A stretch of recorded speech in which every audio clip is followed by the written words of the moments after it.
Hello friends, आइए आज देखते हैं use of as soon as and comma. आज एज सून एज और कॉमा के प्रयोग को देखते हैं। यदि वाक्य में हिंदी वाक्य में दिया रहेगा जैसे ही या ज्यों ही, वाक्य के प्रारंभ में यदि जैसे ही या ज्यों ही शब्द दिया हो और फिर उसके बाद वाक्य हो, फिर उसके बाद वाक्य में ही दिया हो वैसे ही या त्यों ही।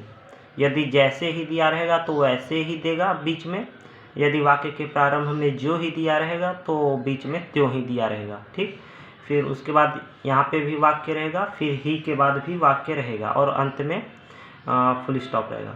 तो जैसे ही के लिए इंग्लिश में जब रूपांतरण करेंगे वाक्य को तो एज सुन एज का प्रयोग करेंगे और वैसे ही के लिए कॉमा का प्रयोग करेंगे। ठीक, तो या फिर जो ही के लिए एज सुन एज, वैसे ही या त्यों ही के लिए कॉमा का।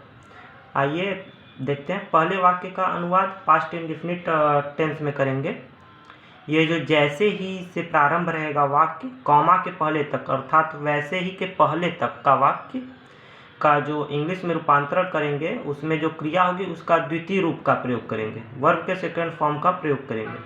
तथा जो दूसरा वाक्य अर्थात जो एक कॉमा है, कॉमा के बाद मतलब वैसे ही या त्यों ही शब्द के बाद जो के बाद का जो वाक्य रहेगा, ये जो वाक्य रहेगा वहाँ पर वर्ब के तृतीय फॉर्म का प्रयोग करेंगे तथा हैड का प्रयोग करेंगे, अर्थात पास्ट परफेक्ट टेंस में परिवर्तित कर देंगे।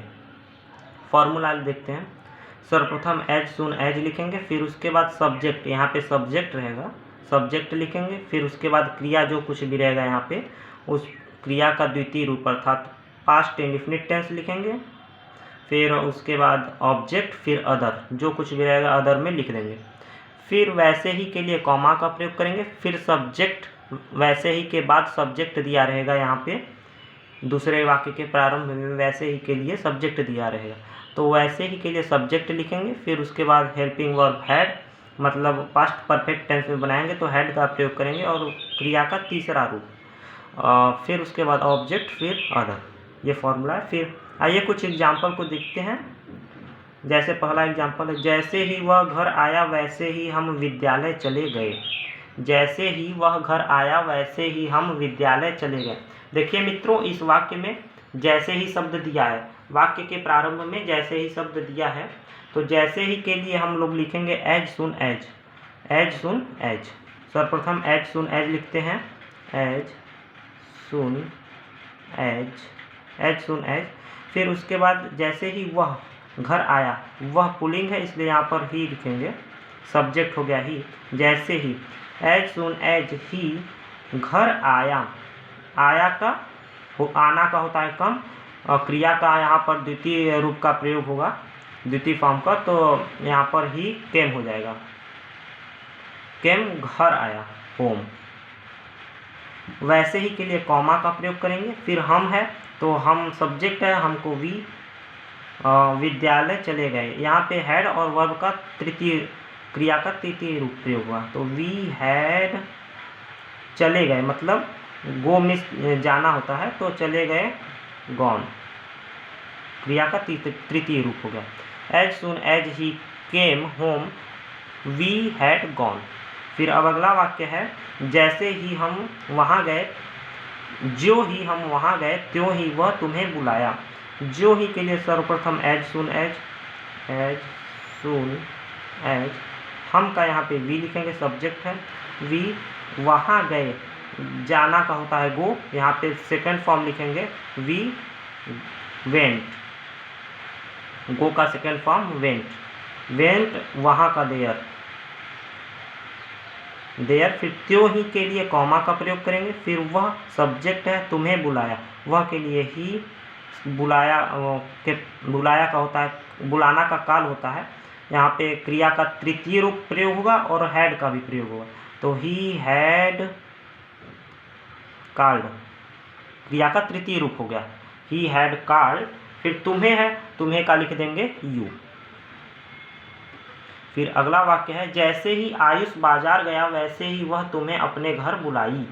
जैसे ही आयुष बाजार गया वैसे ही वह तुम्हें अपने घर बुलाई। जैसे ही के लिए as soon as, as soon as, Ayush बाजार गया, आयुष यहाँ पे सब्जेक्ट है, आयुष बाजार गया, जाना का होता है गो, यहाँ पे क्रिया का द्वितीय रूप प्रयोग होगा तो यहाँ पे वेंट हो जाएगा। As soon as Ayush went, बाजार का मार्केट,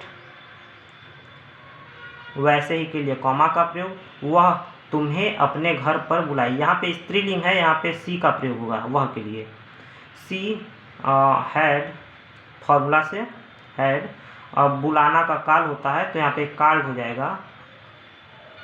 सी हैड कॉल्ड, अपने घर पर एट, सी के साथ अपने के लिए हर का प्रयोग होता है, एट हर होम।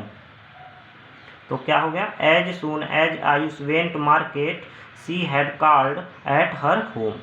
ठीक, अगला वाक्य है, जैसे ही हम शेर देखे, या फिर जो ही हम शेर देखे त्यों ही भाग गए, जो ही हम शेर देखे त्यों ही भाग गए। जो ही के लिए सर्वप्रथम as soon as, soon as, हम सब्जेक्ट है वी, देखना का होता है सी, यहाँ पे देखना का द्वितीय मतलब क्रिया का द्वितीय रूप का प्रयोग होगा तो यहाँ पे सी का द्वितीय फॉर्म सेकंड फॉर्म होता है सा। एज सुन एज वी सा शेर, लायन, लायन, फिर त्यों ही के लिए कॉमा का प्रयोग, वैसे ही भाग गए। देखिए यहाँ पे सब्जेक्ट नहीं दिया है, यहाँ पे सब्जेक्ट दिया है, पहले वाक्य में दिया है सब्जेक्ट, दूसरे वाक्य में ही के बाद जो है सब्जेक्ट नहीं दिया है, तो इसी सब्जेक्ट को यहाँ पे लिख देंगे। तो यहाँ पे हो जाएगा वी भाग गए, भाग गए के पहले हैड लिखेंगे फॉर्मूला से, हैड रैन अवे, वैसे ही भाग गए।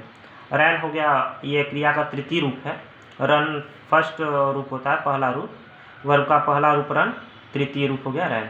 तो बन गया क्या, as soon as we saw lion we had ran away.